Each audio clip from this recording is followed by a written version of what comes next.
खड़े हो जाएं। भागवत भगवान की प्रेम से श्रद्धा से भक्ति से सभी लोग आरती करें। हरि ओम। श्री भागवत भगवान की है आरती, पापियों को पाप से है तारती। श्री भागवत भगवान की है आरती, पापियों को पाप से है तारते।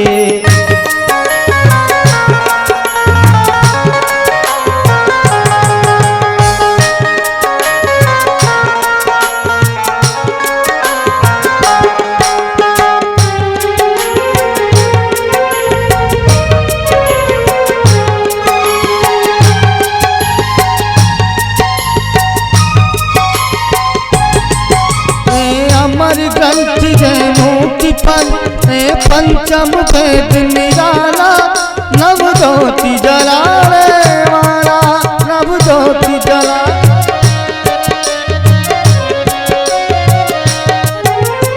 अमर ग्रंथ जय मुक्ति फल पंचम वेद निराला, नव ज्योति जलावे वाला, नव ज्योति जलावे।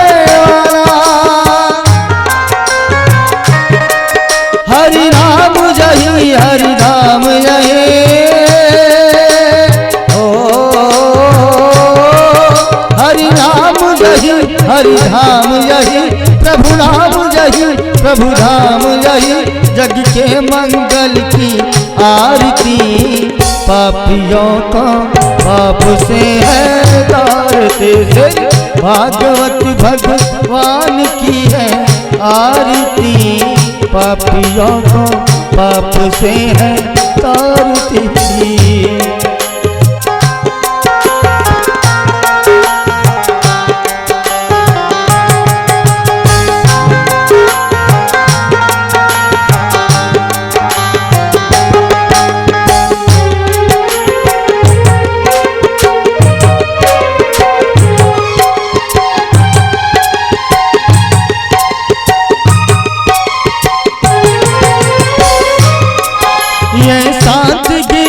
पावन पुनि पापों को मिटाने वाला, हर दर्श करावे वाला, हर दर्श करावे।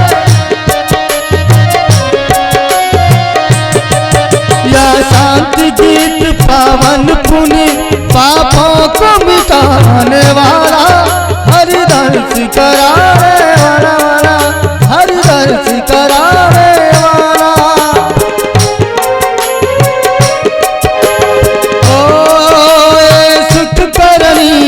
दुख हरण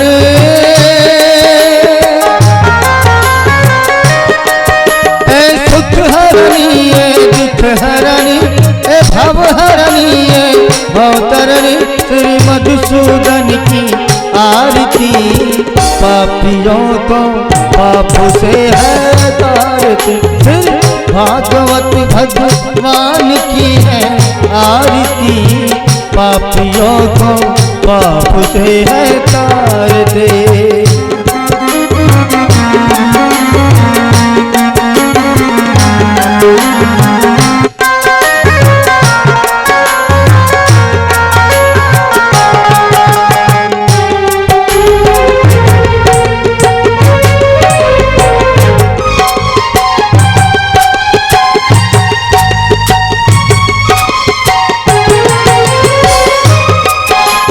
मधुर बोल जग पंथ को सच मार्ग दिखाने वाला, बिगड़ी को बनावे वाला, वाला बिगड़ी को।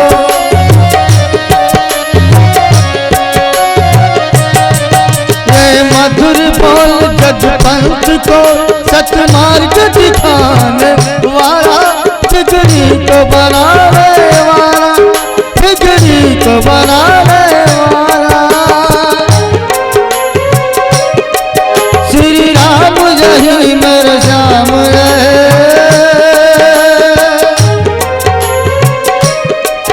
घन श्याम जय प्रभु राम जय मेरे राम जय प्रभु की महिमा की आरती, पापियों को पाप से है तारती। भागवत भगवान की है आरती, पापियों को पाप से है तारते। भागवत भगवान की है आरती, पापियों को पाप से है तारते। कर्पूर गौरम करुणावतारम, संसार सारम भुजगेन्द्रहारम। सादा वसंतम हृदय रविंदे, हृदय रविंदे। भवम भवानी सहितं नमामि, सहितं नमामि। तुमेव माता च पिता तुमेव, च पिता तुमेव। तुमेव बन्धु च सखा तुमेव, च सखा तुमेव। तुमेव बीजा कपिलं तुमेव, तुमेव कपिलं तुमेव। तुमेव सर्वं मम देव देवा, मम देव देव। श्री भागवत भगवान की है आरती, पापियों को पाप से है तारते। भागवत भगवान की है आरती, पापियों को पाप से है तारते। पापियों को पाप से है तारते हो, पापियों को पाप से है तारते हो। पापियों को पाप से है तारते हो, पापियों को पाप से है तारते। बोलिए भागवत भगवान की, श्री व्यास जी महाराज की। आप सभी भक्तगण अपने अपने स्थान पर बैठ जाएं। तम एन तस्मै श्री गुरुवे नमः। यो अन्तः प्रविश्य मम वाच मिमां प्रसुप्ताम् संजीवयत्यखिल शक्ति धरस्वधाम्ना। अन्यान् सगस्तचरण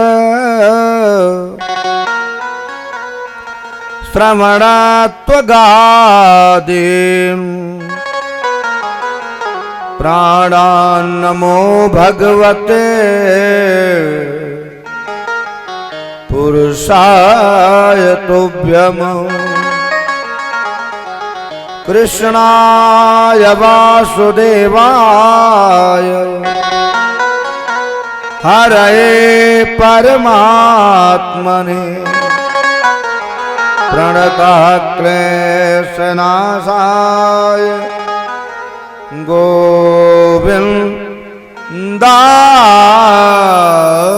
नमो नमः। यं प्रव्रजन्तमनु पेतमपेतकृत्यम् द्वैपायनो विरग कातरयाजुहाव। पुत्रेति तन्मयतया तरवोभिने दुष्टम् सर्वभूतहृदयम् मुनिमानतोऽस्मि।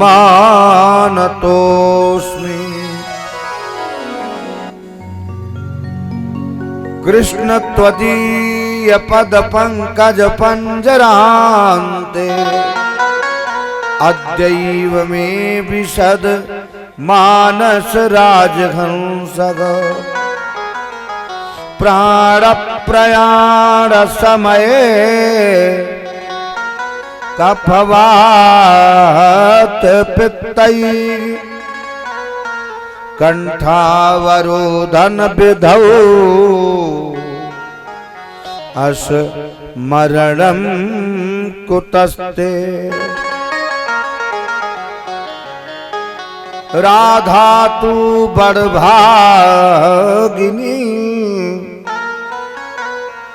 कौन तपस्या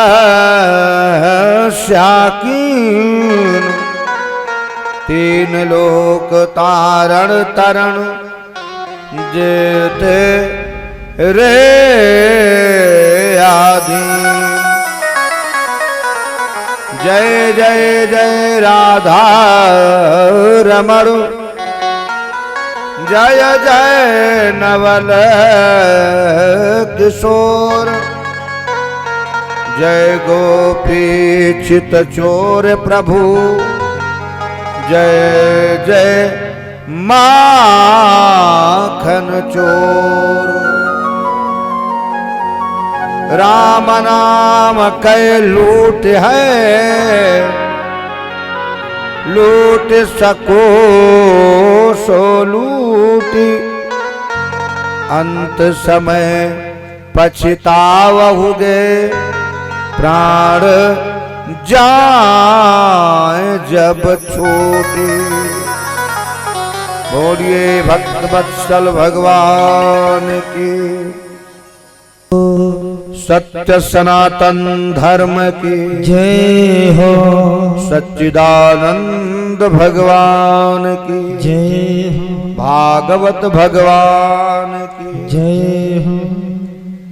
अनंता अनंत विभूषित अखिल ब्रह्मांडाधिनायक जगन नियंता जगदाधार आहै दुख करुणालय वरुणालय सर्वतंत्र स्वतंत्र एक सृष्टि के आधार सर्वात्मन सर्वांतर्जामी सर्वे सर्वा कर्तुम अकर्तुम अन्यथा कर्तुम सर्व समर्थ जगदीश्वर प्राक परब्रह्म लीला पुरुषोत्तम भगवान बांके बिहारी लालजू महाराज उन्हीं की आह्लादनी शक्ति योग माया राशेश्वरी नित्य किशोरी राधा रानी श्रीमद्भागवत महापुराण के परम आचार्य परम विद्वान परम निवृत्त प्राण परमहंस स्वामी सुखदेव भगवान परम भागवत महाराज परीक्षित जी सप्ताह ज्ञान यज्ञ के पीठ पर प्रतिष्ठित व्याकरणाचार्य आचार्य द्वय हमारे मुकेश शुक्ला जी एवं शास्त्री जी वैदिक मंच पर मंचस्थ मां वीणा वादनी के वरद पुत्र कलाकार बंधुओं तथा जिनके माध्यम से हम आप भागवत भगवान के दिव्यादिव्य मधुरात मधुर सुललित पवित्र विचित्र चर्चा को श्रवण कर रहे हैं हमारे धर्मेंद्र शर्मा जी सपरिकर सकुटुंब सपरिजन इष्टमित्र हमारे बीच में विद्यमान परम व्यक्तित्व के धनी आदरणीय प्रधान जी आपके इष्ट मित्र परमपिता परमात्मा के असीम अनुकंपा से उन्हीं के अकारण करुणा के कारण हम आप भगवान के सुललित पवित्र विचित्र चर्चा को श्रवण करने के लिए समुपस्थित हैं। इस कार्यक्रम का आज चतुर्थ दिवस है जो बड़े हर्षोल्लास के साथ संपन्न हो रहा है। आइए हम आप कथा में प्रवेश करें। उसके पूर्व जैसा कि वैदिक मंच की परंपरा है बड़े प्रेम के साथ भगवान नाम सादर संकीर्तन उसके बाद में हम कथा में प्रवेश करेंगे। आशा है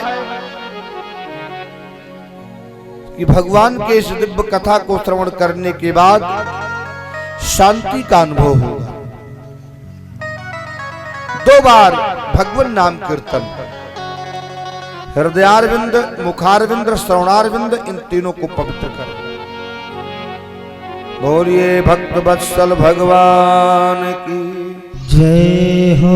गोविंद गोविंद गाइए, भज राधा गोपाल कृष्ण गाइए। गोविंद गोविंद गाइए, भज राधा गोपाल कृष्ण गाइए। प्रेम के साथ गोविंद गोविंद गाइए, भज राधा गोपाल कृष्ण गाइए। हाँ मुरली मनोहर गाइए, मुरली मनोहर गाइए, भज राधा गोपाल कृष्ण गाइए। मुरली मनोहर गाइए, भज राधा गोपाल कृष्ण गाइए।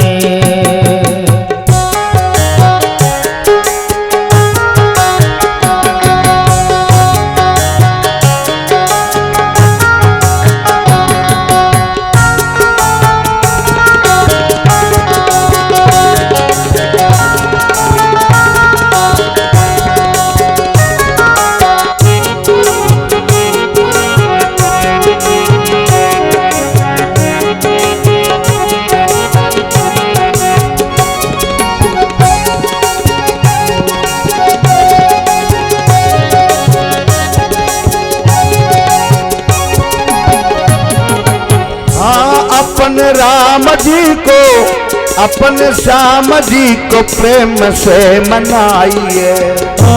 अपन राम जी को प्रेम से मनाइए। अपने राम जी को प्रेम से मनाइए। अपने श्याम जी को प्रेम से रिझाइए, भज राधा गोपाल कृष्ण गाइए।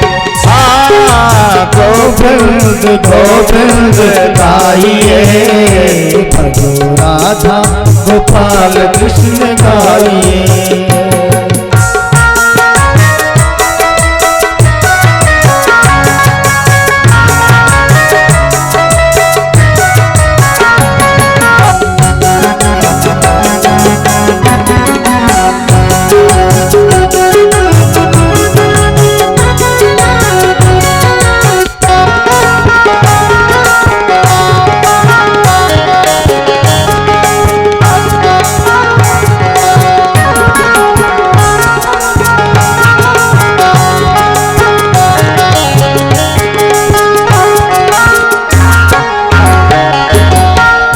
राधा रानी को, माँ किशोरी को प्रेम से मनाइए।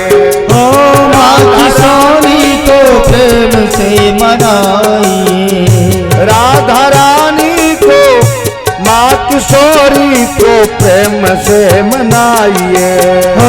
माँ किशोरी को प्रेम से मनाइए। गोविंद गोविंद गाइए, भज राधा गोपाल कृष्ण गाइए।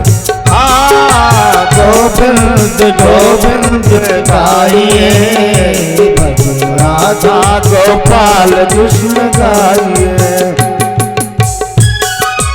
हरि बोल भाव के साथ।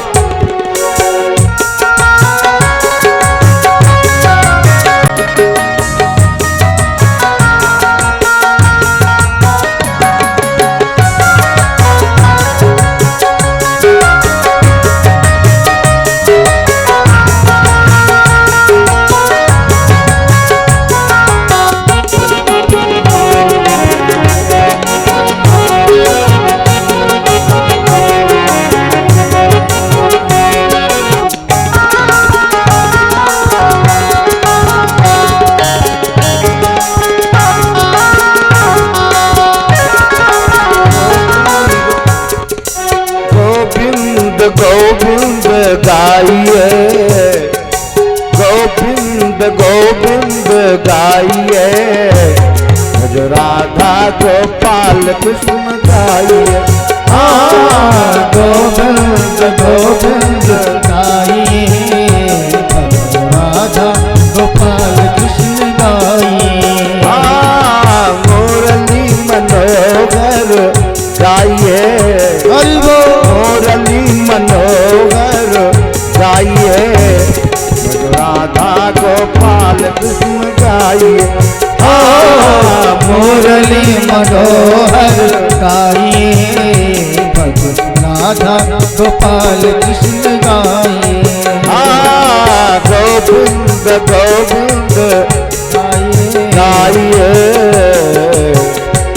भज राधा गोपाल कृष्ण गाइए। वो पाएगा क्या रस का चस्का, वो पाएगा क्या रस का चस्का, नहीं कृष्ण से प्रेम लगाएगा जो, हर कृष्ण उसे समझेंगे वही रसिकों के समाज में जाएगा जो। ब्रज धूरी लपेट कलेवर में, गुणनीत किशोरी का गाएगा जो, हंसते हुए श्याम मिलेंगे उसे निज प्राणों की भेंट चढ़ाएगा जो। बोलिए भक्त वत्सल भगवान की जय हो। कल आप लोगों ने श्रवण किया 5 महीने में ध्रुव ने भगवान को प्राप्त कर लिया। परमात्मा को पाने की कोई उम्र नहीं है। परमात्मा को पाने के लिए ही ये मनुष्य जीवन मिला। महाराज ध्रुव के ही वंश में महाराज अंग का प्राकट्य हुआ, जो बहुत बड़े धार्मिक राजा थे। लेकिन इनका जो बेटा था बेल बहुत बड़ा नास्तिक हुआ। जब वो राज सिंहासन पर बैठा तो यज्ञ आज्ञादिक कर्मों को बंद करवा दिया। कहा मेरे राज्य में कोई यज्ञ नहीं करेगा, कोई दान नहीं करेगा, मेरे राज्य में किसी प्रकार का कोई धर्म कर्म नहीं करेगा, ये बंद करवा दिया। तो संतों ने इसका विरोध किया। कहा राजन, यज्ञ तो साक्षात भगवान का ही स्वरूप है, और यदि यज्ञ बंद करवा दिया जाएगा तो राष्ट्र का कल्याण रुक जाएगा। क्योंकि अन्नाद भवंत भूतान प्रजन्यादन्न संभवः, और यज्ञात भवत प्रजन्यो यज्ञः कर्म समुद्भवः। कहा अन्न की उत्पत्ति वृष्टि से होती है और वृष्टि यज्ञ से होता है, यज्ञ कर्मों से उत्पन्न होता है और कर्म में ही परमात्मा विराजमान है। इसलिए यज्ञ का विरोध नहीं करना चाहिए। लेकिन राजा ने इन संतों के विचारों पर ध्यान नहीं दिया तो बड़ा क्रोध आ गया संतों को। संतों ने कहा हन्यताम हन्यतामेश पापः प्रकृत दारुणः, इस आतताई राजा को मार डालो, क्योंकि इसने तो धर्म कर्म को ही बंद करवा दिया है। संतों ने हुंकार किया, राजा पृथ्वी पर गिरा, उसके प्राण निकल गए। बोलिए भक्त वत्सल भगवान की। राजा के प्राण पखेरु उड़ गए। संतों ने कहा हम लोग तो शोधन देवी, तुम हमारे प्रजाजनों को भोजन की व्यवस्था प्रदान करो। माता पृथ्वी ने मना कर दिया तो महाराज पृथु को क्रोध आ गया। पृथु ने कहा देवी हम तुम्हारा वध कर डालेंगे, हम तुम्हारा वध कर डालेंगे। क्यों? क्योंकि हमारे प्रजाजनों को भोजन देना नितांत आवश्यक है। माता पृथ्वी भयभीत हो गई और गौ माता के रूप में प्रकट हो गई। उसके तदोपरांत ऋषियों ने अपने दिव्य ग्रंथों का दोहन किया। राक्षसों ने, आइए रामायण जी, राक्षसों ने मदिरा का दोहन किया। कुछ लोगों ने खाद्य पदार्थों का दोहन किया। महाराज जी पधारिए।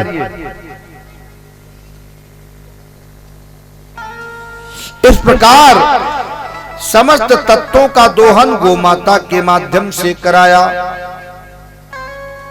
महाराज पृथु ने कई यज्ञ किया। देखिए पहले यज्ञ कौन करता था, तो कहा यज्ञ राजा महाराजा लोग किया करते थे।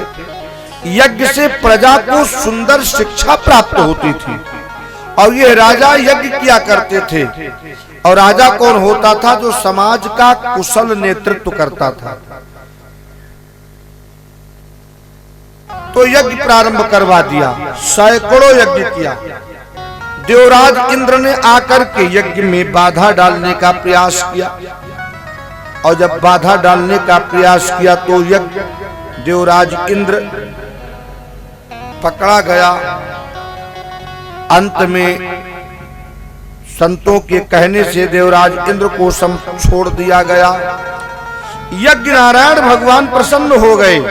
महाराज पृथु के तपस्या से भगवान प्रसन्न हुए। साक्षात श्रीमन नारायण प्रकट हो गए और नारायण का प्राकट्य हुआ तो नारायण ने पृथु जी से कहा, राजन वर मांगो। तो महाराज पृथु ने बड़ा विलक्षण वर मांगा। आप लोग यहाँ बैठ करके बात करेंगे तो मैं कथा नहीं कर पाऊंगा। यदि दिमाग ना काम करता हो तो मत सुनो। मस्तिष्क यदि कथा में ना लगता हो मत सुनो। ये कथा केवल ये देखिए जैसे क्लास चलता है ना, तो जितना समय कोई क्लास चलता है उतना समय उसमें शांतचित्त होकर के सुनना चाहिए। अच्छा मान लीजिए क्लास समझने की हमारी क्षमता नहीं है तो मत सुनो, उसमें व्यवधान हो। अब देखिए हमारे प्रधान जी कितने शांत चित्त होकर के सुन रहे हैं। इससे व्यक्तित्व का मालूम होता है कि व्यक्ति का व्यक्तित्व कैसा है। हमारे रामायणी जी, आइए अखिलेश भैया आइए। अब कथा तो प्रबुद्ध लोग ही सुनते हैं ना, जिनकी रुचि होती है। पधारिए प्रभु। बोलिए भक्त वत्सल भगवान की जय हो। महाराज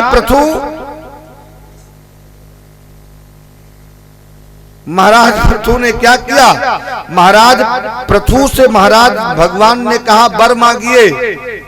तो पृथु ने क्या मांगा, न कामये नाथ तदप्यहम क्वचिन नायत्र हिस्मच्चरणम्बुजासवः महत्तमांतर हृदयान मुखच्युतो विधत्स कर्णायुत में बरहा। महाराज पृथु ने भगवान से क्या मांगा। अच्छा मान लीजिए हमारे आपके पास भगवान अभी प्रकट हो जाए तो हम भगवान से क्या मांगेंगे। आपके पास भगवान प्रकट हो जाए तो भगवान से आप क्या मांगेंगे। कुछ लोग तो पद मांगेंगे, डायरेक्ट भगवान प्रकट हो जाए कहें जो कुछ मांगना हो मांग लो। तो कुछ लोग कहेंगे कि अगला पीएम मुझे बना देना, यही भगवान से मांगेंगे। कुछ लोग कहेंगे कि 10-20 करोड़ रुपया हो जाए ताकि मेरा बिजनेस बढ़िया हो जाए। कुछ लोग पुत्र मांगेंगे, कुछ लोग पौत्र मांगेंगे। लेकिन महाराज पृथु से भगवान ने कहा बरम ब्रियात वर मांगिए। तो महाराज पृथु ने कहा हमें सार्वभौम पदवी नहीं चाहिए, हमें राज्य नहीं चाहिए, देवराज इंद्र का भी सिंहासन नहीं चाहिए। तो क्या चाहिए, नाकामये नाथ तदप्यकम क्वचिन नायत्र युष्मच्चरणम्बुजासवः महत्तमांतर हृदयान मुखच्युतो विधत्स कर्णायुत में बरहा। हमें केवल 10,000 कान दे दीजिए रामायणी जी। अब मान लीजिए 10,000 कान भगवान दे दें क्या करेंगे। तो कहा 10,000 जो कान होगा, उन कानों से हम आपकी कथा सुनेंगे। अर्थात 10,000 कानों की क्षमता दोनों कान में प्रदान कर दीजिए।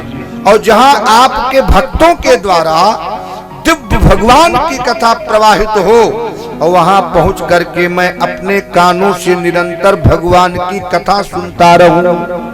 महाराज पृथु ने 10,000 कान मांगा था भगवान की कथा सुनने के लिए।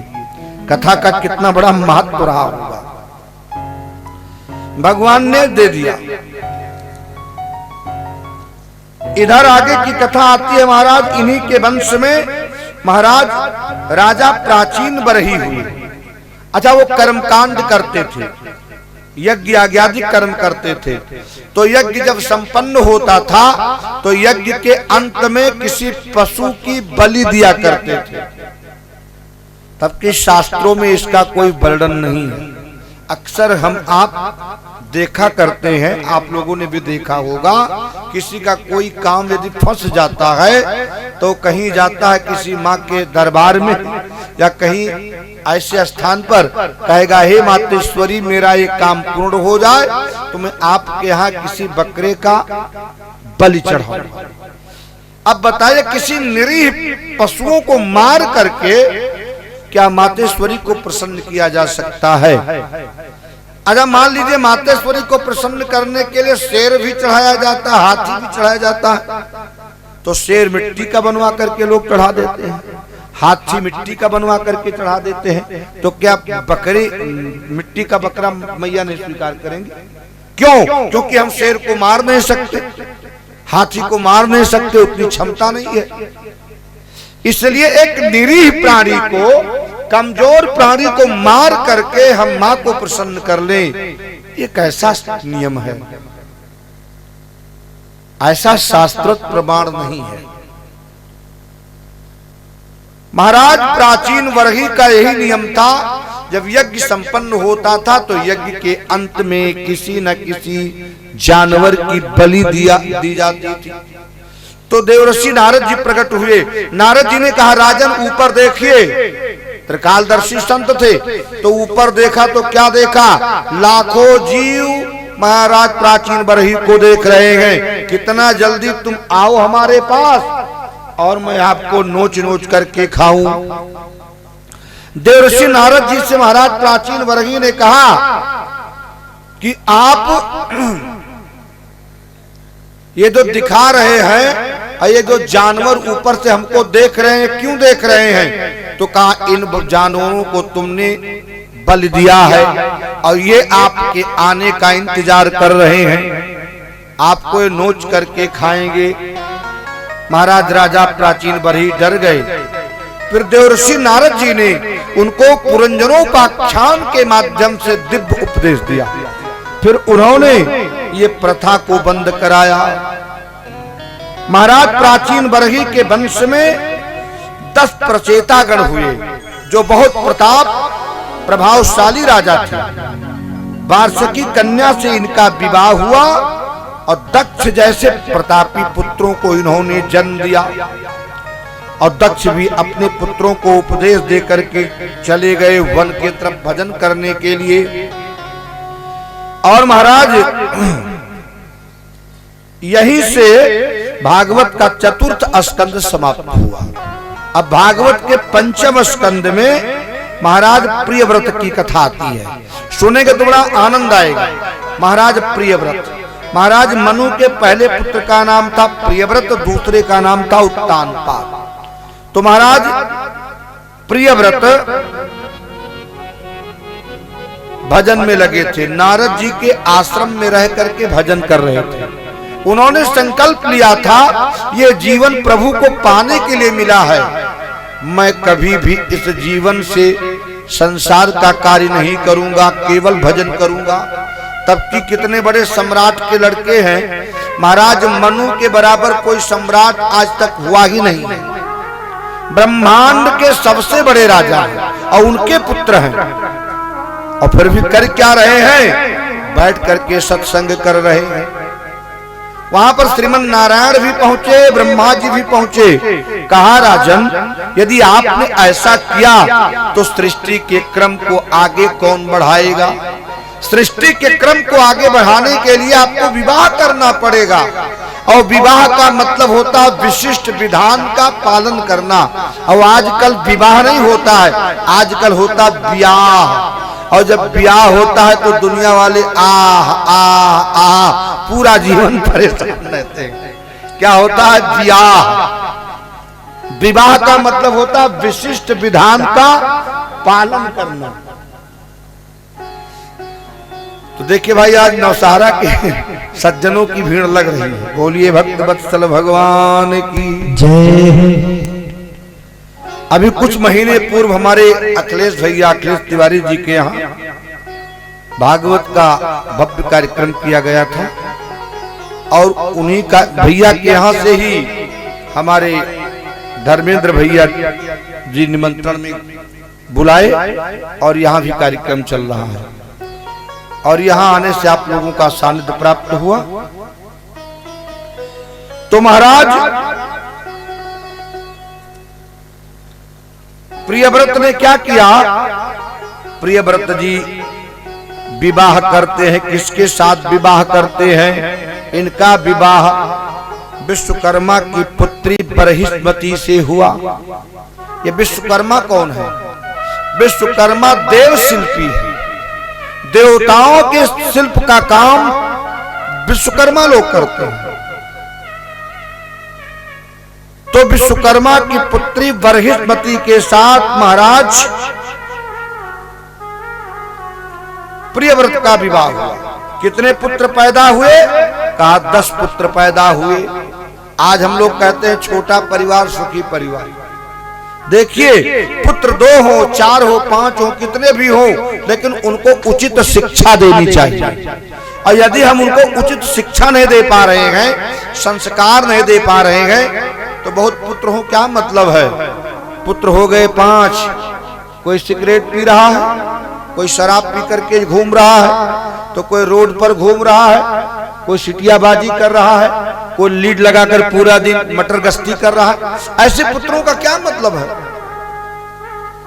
पुत्र 2 हो लेकिन योग्य हो, समाज में नाम करें, समाज में उनकी प्रतिष्ठा हो, माता पिता का नाम रोशन हो। बहुत पुत्र का कोई मतलब नहीं है। लेकिन महाराज प्रियव्रत के पास 10 पुत्र हुए, एक भी बेकार नहीं। 7 पुत्र तो सन्यासी हो गए और 3 पुत्र 3 खंडों के राजा हो गए, सब योग। इन्हीं में जो बड़ा बेटा था, जिनका नाम था आग्निद्र, आग्निद्र का विवाह पूर्व चित्ती अप्सरा के साथ हुआ। अब महाराज आग्निद्र के माध्यम से भी 10 पुत्र जन्म लिए। 10 पुत्र जन्म लिए और इनमें 10 पुत्रों में से जो बड़ा बेटा था, उनका नाम था नाभि। नाभि का विवाह महाराज मेरू देवी के साथ हुआ। पति पत्नी ने यज्ञ नारायण भगवान का पूजन किया।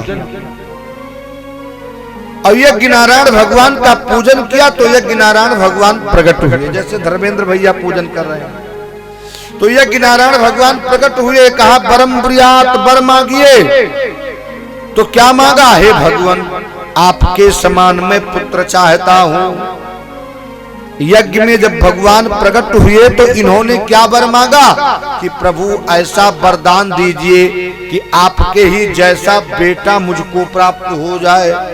तो भगवान ने कहा कि आप सरीस खो जऊ कहाँ जाई, आप सरीस खो जऊ कहाँ जाई।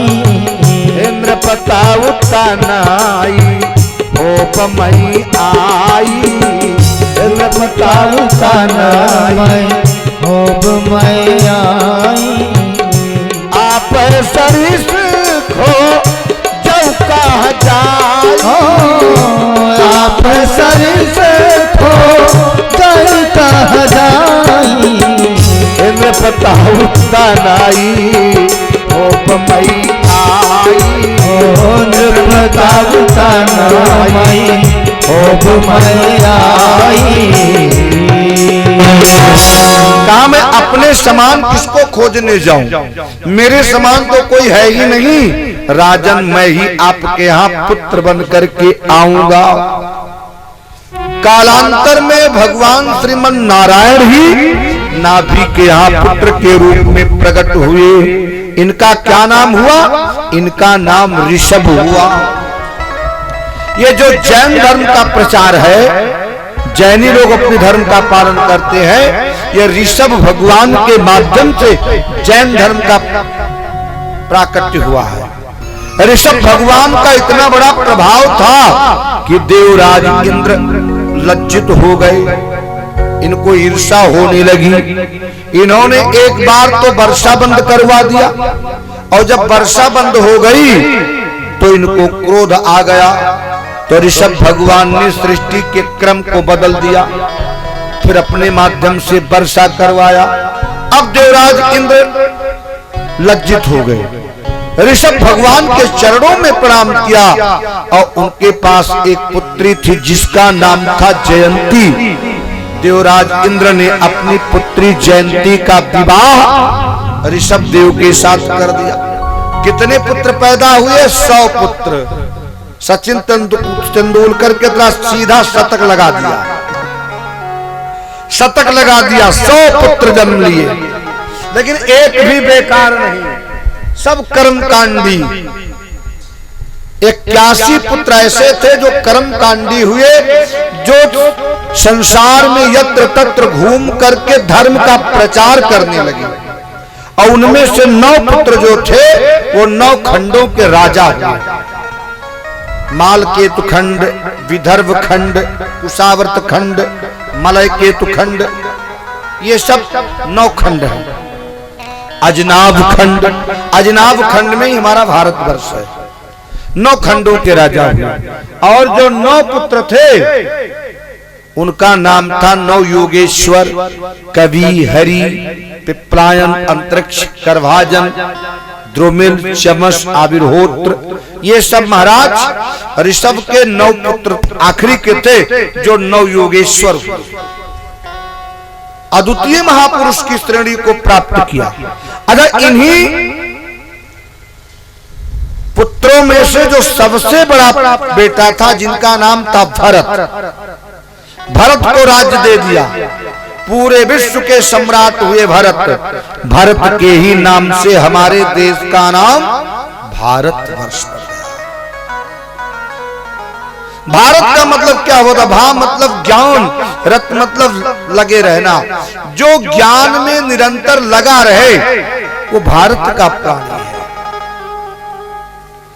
महाराज भरत भी अपने पुत्रों को राज्य दे करके वन में जाकर के भजन करने लगे। देखिए 4 आश्रम है, ब्रह्मचर्य, गृहस्थ, वानप्रस्थ, सन्यास। 50 वर्ष तक तो होता है गृहस्थ, और 50 वर्ष के बाद वानप्रस्थ। फिर व्यक्ति को 51, 52 वन का संकेत मिलता है कि अब माया छोड़ करके भगवान के भजन में लग जाओ। इसीलिए ईश्वर ने तुम्हें संसार में भेजा था। समझ में आ रहे भैया ना? 51, 52, 53। तो पहले के जो राजा लोग हुआ करते थे वो क्या करते थे? अपने पुत्रों को राज्य दे करके किसी वन में जा करके प्रभु को पाने के लिए भजन किया करते थे। हर व्यक्ति को माया छोड़ देना चाहिए 60 वर्ष के बाद। अच्छा, माया नहीं छोड़ते हैं, मान लीजिए तो भी छूट जाएगा, मौत आएगी। 2-4 साल के मेहमान हैं, ज्यादा से ज्यादा 10 साल के मेहमान है, मौत तो आएगी, तब छूट जाएगा। एकाएक पता चला ब्रेन हैमेज हो गया, मर गए, तो मौत तो सुनिश्चित है। तो क्यों ना पहले ही मोह छोड़ दें और प्रभु को पाने के लिए परमात्मा में लग जाएं। इसलिए पंडित जी आइए, पधारिए। कहा क्या किया? कहा इन लोगों ने चतुर्थ चरण में जाकर के परमात्मा के शरण में लग जाते थे। भेष आपका है, देखिए भेष की तो मर्यादा है। बोलिए भक्तवत्सल भगवान की जय। गद्दा बिछा दो। इस भेष की पूजा होती है ना, ये भगवान विष्णु का भेष है। बोलिए भक्त वत्सल भगवान।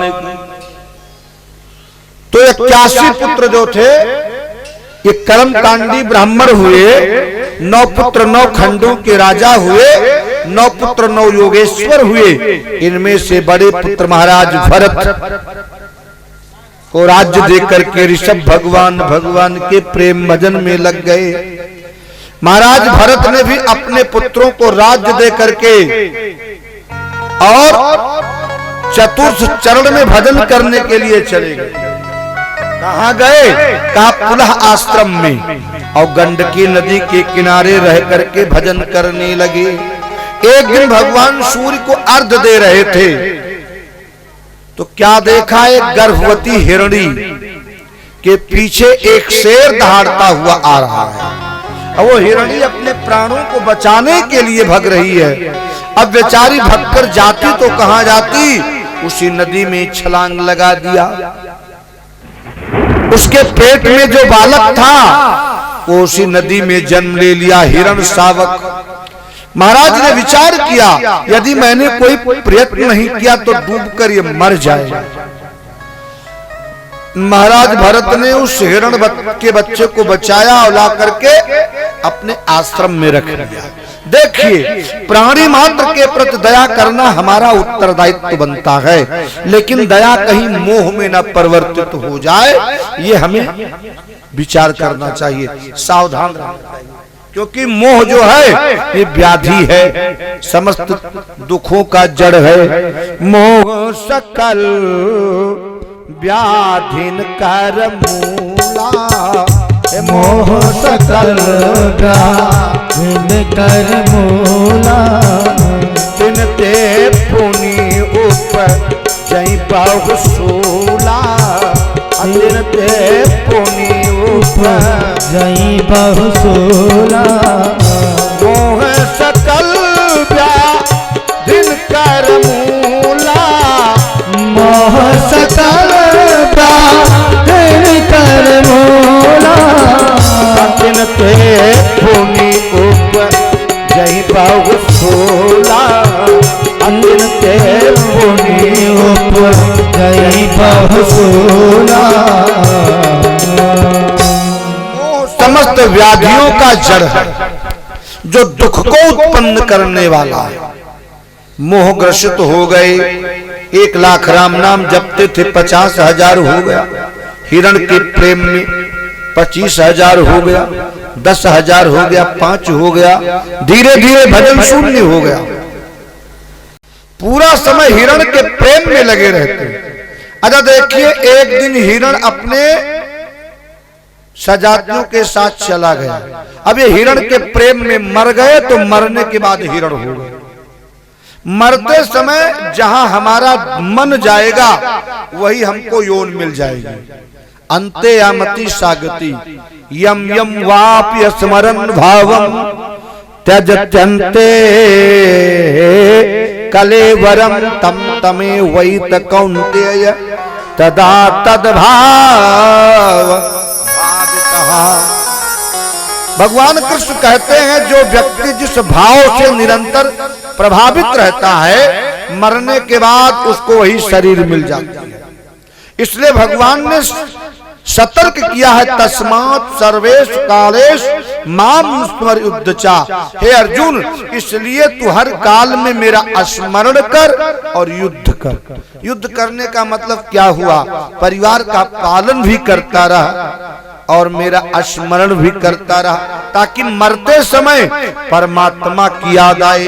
और मरते समय कहीं भैंस की याद आ गई, मेरी भैंस बड़ी प्यारी है, तो भैंस गाय को मिलेगा। मैं नहीं कह रहा हूं, भगवान योगेश्वर ने कहा। मरते समय याद आ गया कि कितना बढ़िया बिल्डिंग मैंने बनाया, मैं जा रहा हूं छोड़कर, तो बिल्डिंग में कोई ना कोई जानवर के रूप में आना पड़ेगा। इसलिए अंते यामति सागति, इसलिए निरंतर सब कुछ करते हुए परमात्मा से जुड़ करके रहना चाहिए। तो भरत जी कि मौत किससे हुई कहा हिरण के प्रेम में अपने शरीर का परित्याग किया तो मरने के बाद हिरण हो गए। लेकिन भजन के आधार पर स्मृति बनी है कि मैं पूर्व जन्म में राजा था और गंडकी नदी के किनारे किसी हिरण को बचाया था। उसी के फलस्वरूप आज मैं हिरण योन को प्राप्त किया हूं। विचार कर रहे हैं, मेरा आश्रम है, यहाँ मैं बैठ करके चिंतन किया करता था, यहाँ मेरा कमंडलू रहता था, यहाँ मेरी जपमाली रहती थी, यहाँ मैं आराधना किया करता था। लेकिन अब क्या करें, शरीर हिरण का है, शनैः शनैः प्रारब्ध काम करने लगा, हिरण का शरीर शांत हुआ। अब दोबारा इनका जन्म अंगिरस गोत्रीय ब्राह्मण घर में। इनके पिता श्री जी ने इनको गायत्री मंत्र सिखाया। ग्रीष्म यानी बसंत ऋतु से लेकर के ग्रीष्म ऋतु तक गायत्री मंत्र सिखाया, लेकिन इन्होंने गायत्री मंत्र पढ़ करके नहीं सुनाया। कि आज मैंने पिताजी को गायत्री मंत्र पढ़ करके सुना दिया तो पिताजी कल कहेंगे सत्यनारायण व्रत कथा याद करो, तो कहीं जाना पड़ेगा। फिर पिताजी कहेंगे बेटा थोड़ा ज्योतिष तैयार कर लो, फिर पिताजी कहेंगे बेटा विवाह कराना सीख लो, फिर वही चक्कर में पड़ेंगे, फिर जन्म लेना पड़ेगा। इस बार ये सावधान है, जानते तो सब कुछ है लेकिन सुनाया कुछ नहीं। पिताजी ने कहा ये मेरा जड़ है, नाम हो गया जड़ भरत। पिता और माता चले गए, अब इनके भाई लोग तो इनको सम्मान देते हैं ना, लेकिन जब घर में मैडम लोग आ जाती हैं तो भाई भाई का प्रेम दूर हो जाता है। मिले न जगत सहोदर भ्राता, इतना जो मधुर प्रेम होता है, मधुर संबंध होता है, उसमें भी दीवार पड़ जाती है। क्यों? क्योंकि बाहर की जो मैडम लोग आती हैं वो दीवार डाल देती है।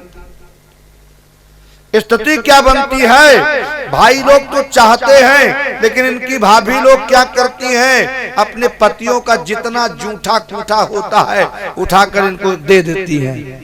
अभी बेचारे फकीर हैं, जो कुछ मिलता है खाते हैं, मस्त रहते हैं। फकीर है ना, फकीरों की दुनिया अजब है, फकीरों की दुनिया अजब है निराली, फकीरों की दुनिया अजब है निराली, फकीरों की दुनिया अजब है निराली। सदा उनके चेहरे पे रहती है लाली, सदा उनके चेहरे पे रहती है लाली। फकीरों की दुनिया अजब है निराली, फकीरों की दुनिया अजब है निराली।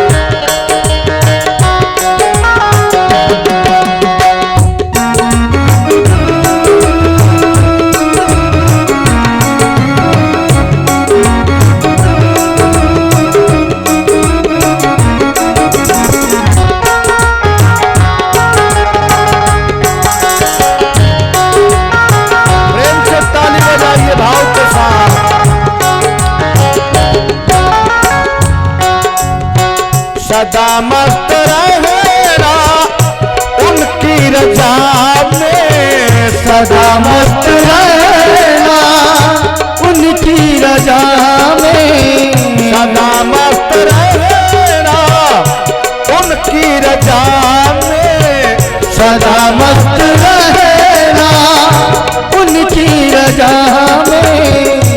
हाँ, कोई करे स्तुति, कोई करे स्तुति चाहे देव गाली, कोई करे स्तुति चाहे देव गाली। सदा उनके चेहरे पे रहती है लाली, सदा उनके चेहरे पे रहती है लाली। फकीरों की दुनिया अजब है, फकीरों की दुनिया अजब है निराली।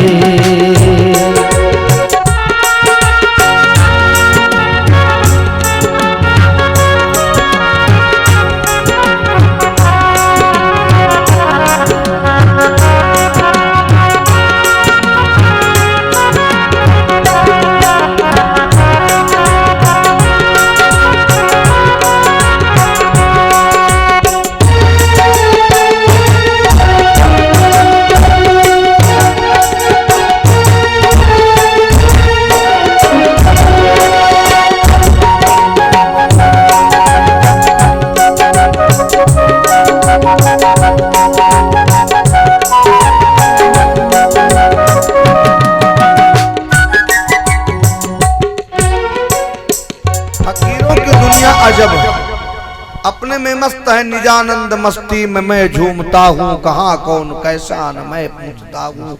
खिले हैं जमाने में गुल रंग बिरंगे, मिसाले भंवर हो के मैं गूंजता हूँ। न जीने की इच्छा न मरने की चिंता, कजा से निडर हो के मैं घूमता हूँ। और मिली है बेहद जिनसे निगाहें, पकड़ उनके कदमों को मैं चूमता हूँ। हुआ मुक्त सबसे बड़ी खुशनसीबी, फकीरी खजाने को मैं लूटता हूँ। दुनिया में सबसे बड़ा खजाना है फकीरी खजाना। तो महाराज जड़ भरत जी तो मस्त है, कुछ भी मिल जाए खा लेते हैं, मस्त रहते हैं। भाभी लोगों ने बड़ा विरोध किया, माइयों ने कहा रे भैया जड़ भरत ऐसे काम नहीं बनेगा, तुझे कुछ करना पड़ेगा। तो ले जा करके खेत के रखवाली के लिए छोड़ दिया। आज कहीं जड़ भरत होते तो जितना तार लगा है ना सब काट देते और गौ माता का सम्मान हो जाता। यदि पक्षियों का झुंड आता है, भंडारा करो, राम की चिड़िया राम का खेत खाओ, चिड़िया भर भर पे, सब मस्ती में है, सारा फसल समाप्त हो गया। भाइयों ने कहा इसीलिए मैंने तुझे ड्यूटी फसल रखाने की ड्यूटी पर भेजा था, तू किसी काम का नहीं है। भाभी लोगों ने और टाइट किया तो भाइयों ने जड़ भरत को निकाल दिया। जड़ भरत ने कहा ठीक ही हुआ, भोजन तो कहीं ना कहीं मिल जाएगा, चलो परमात्मा का चिंतन चलता रहेगा। उसी बीच में कथा आती है, एक सिंध सौवीर देश का राजा रहुगण कपिला आश्रम में दीक्षा लेने के लिए जा रहा था। पालकी पर बैठ करके जा रहा था। पालकी को उठाने वाले 4 होते हैं, उनमें से एक बीमार हो गया। भारवाहकों ने, कहारों ने कहा राजन एक तो बीमार हो गया, पालकी कैसे चलेगी 3 लोगों से। राजा ने कहा ये मेरा पूरा साम्राज्य है, जो कोई मिलता है उसको नियुक्त कर दो। अब और तो कोई नहीं मिला महाराज, जड़ भरत जी मिल गए, फालतू थे ना, मोटे तगड़े स्वस्थ पूर्णतया फिजिकली फिट थे हमारे जैसे। ले जा करके लगा दिया, चलो कहाँ चलना है, कहा महाराज की पालकी उठाना है। अब बेचारे महात्मा पालकी उठाना क्या जाने, पालकी को कंधे पर रखा, लेकर के चल दिए। लेकिन महापुरुष लोग अपनी दृष्टि नीचे करके चलते हैं, कहीं ऐसा ना हो किसी जीव की हत्या हो जाए। तो कुछ आगे चले तो क्या देखा, एक चींटा सामने से दिख पड़ा, तो चींटा को बचाने के लिए उछाल मार दिया। और जैसे उछाल की लगाया तो पालकी डगमगाई। अब पालकी उठाने वाला कहाँ रही, उछाल मार दे तो पालकी में बैठने वाले की दशा क्या होगी। तो राजा रघुगण की खोपड़ी टकरा करके बांस में लगी, चटाक दे